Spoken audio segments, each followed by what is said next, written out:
يلحدون في آياتنا لا يخفون علينا أفمن يلقى في النار خير أم من يأتي آمنا يوم القيامة اعملوا ما شئتم إنه بما تعملون بصير۔ بے شک وہ جو ہماری آیتوں میں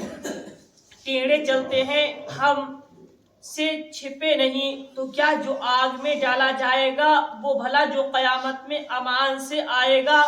جو جی میں آئے کرو، بے شک وہ تمہارے کام دیکھ رہا ہے۔ تبارک و تعالیٰ ارشاد فرماتا ہے بے شک وہ جو ہماری آیتوں میں ٹیڑے چلتے ہیں، ٹیڑے چلنے سے مراد اور تعدیل آیت میں صحت و استقامت سے عدل و انحراف کرتے ہیں، یعنی حق ماننے کو تیار نہیں ہوتے۔ ٹیڑے چلنے سے مراد یہ ہے کہ وہ حق ماننے کے لیے تیار نہیں ہوتے، کیونکہ قرآن مقدس کی آیتوں کو آج بھی ہر آدمی حق اور سچ نہیں مانتا،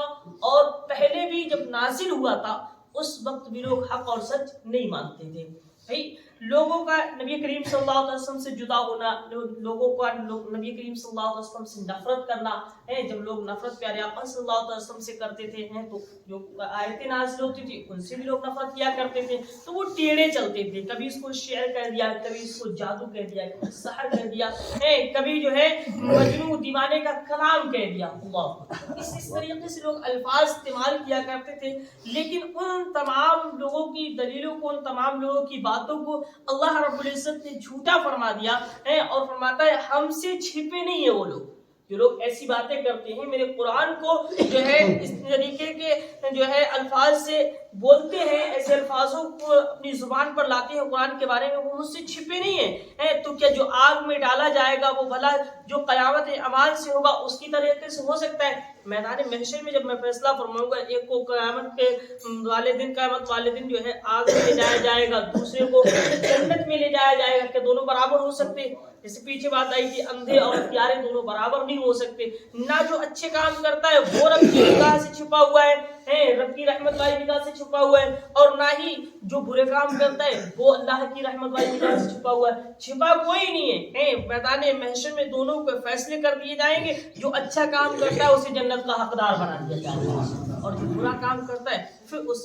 کے لیے تو پھر دوزخ کے دروازے کھلے ہی ہوئے ہیں۔ تو ہمیں اور آپ کو اللہ تبارک و تعالیٰ سے دعا یہ کرنا ہے کہ مولا ہم جب تک دنیا میں رہیں اچھے کام کرتے ہیں،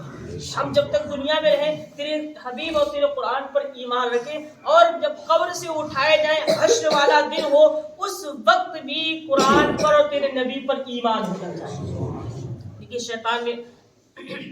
اللہ رب العزت سے یہ التجا کی تھی کہ اے میرے رب مجھے جو ہے اتنی توفیق دے کہ میں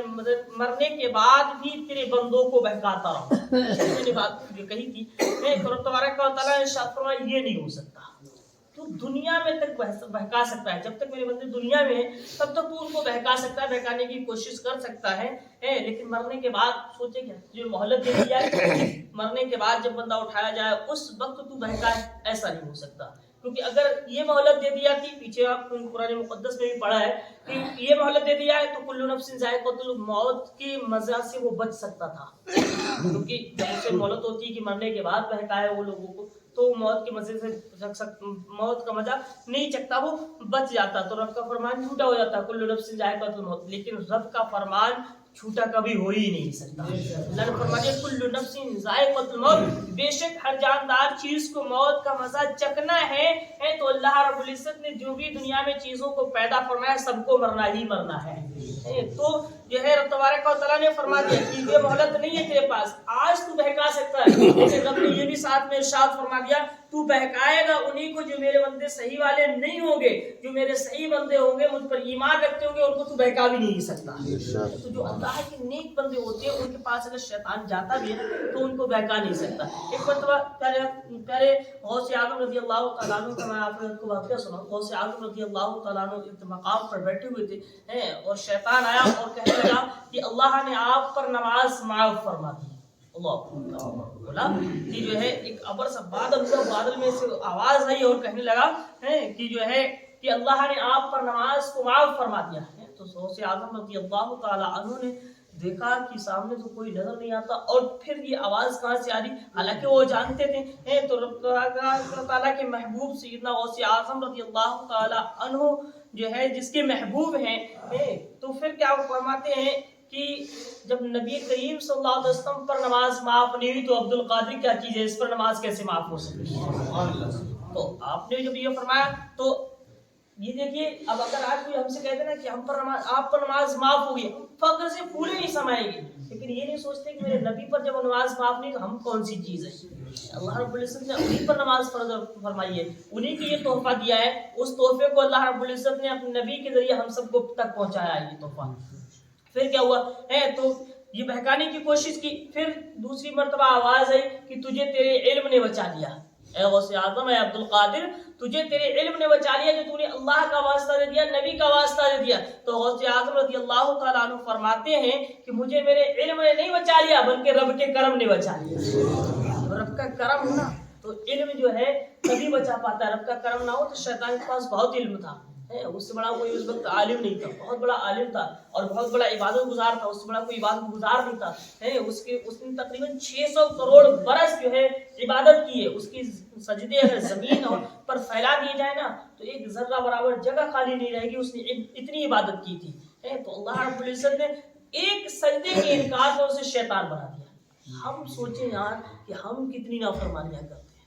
ہم تو دن بھر میں 5 وقت کی نماز جو ہے چھوڑ دیتے ہیں، ایک وقت ایسا بھی آتا ہے جب شیطان جو ہے بہکانا ہی چھوڑ دیتا ہے، اور آپ کو ایک وقت ایسا بھی آتا ہے، وہ وقت کیا ہوتا ہے جس نے فجر کی نماز چھوڑ دی، ظہر کی نماز چھوڑ دی، عصر کی نماز چھوڑ دی، مغرب کی نماز چھوڑ دی، اور شام کو عشاء کی نماز جب چھوڑ دیتا ہے نا تو شیطان اس سے دور بھاگ جاتا ہے کہ اب اس کے پاس کیا جانا، اب تو جو خود ہی شیطان بن چکا ہے، خود ہی نماز نہیں پڑھتا ہے، اس کے پاس کیا جاؤ۔ تو شیطان بھی اس وقت جو ہے انسان سے دور بھاگ جاتا ہے، وہ اس کے قریب نہیں آتا ہے، وہ آتا تب ہے جب بندہ عبادت کے قریب جاتا ہے، تب آتا ہے۔